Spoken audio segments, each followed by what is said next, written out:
मंडळी, आज बनवूयात फक्त 2च जिन्नस वापरून झटपट होणारी चकली म्हणजेच मुरुक्कू। त्यासाठी इथे 1 कप उडदाची डाळ स्वच्छ 3 ते 4 वेळा धुवून त्यामध्ये 2 कप पाणी घालायचं आणि कुकरला 4 ते 5 शिट्या करून घ्यायच्या। आता 2 कप तांदळाचं पीठ घेऊयात, त्यामध्ये अर्धा चमचा ओवा, 1 चमचा काळी मिरी पावडर, 2 चमचे काळे तीळ, चिमूटभर हिंग, चवीपुरतं मीठ घेऊयात आणि 2 चमचे कडकडीत तेलाचं मोहन घालूयात आणि पीठ मिक्स करून घेऊयात।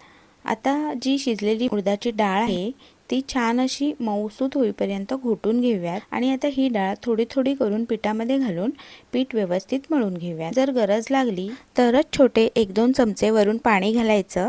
मला इथे 2 चमचे पाणी घ्यावं लागलं आणि पीठ मी व्यवस्थित मळून घेतलं। आता चकलीच्या साच्यामध्ये जाड शेवेची चकती घेऊयात, साच्याला आतून तेल लावायचं आणि नेहमीप्रमाणे चकल्या पाडून घ्यायच्या। गरम तेलामध्ये मुरुक्कू सोडून लगेच आलटीपलटी न करता चकलीला थोडासा कडकपणा आल्यावर दोन्हीकडून क्रिस्पी होईपर्यंत मीडियम फ्लेमवर फ्राय करून घ्यायच्या। क्रिस्पी मुरुक्कू तयार आहेत।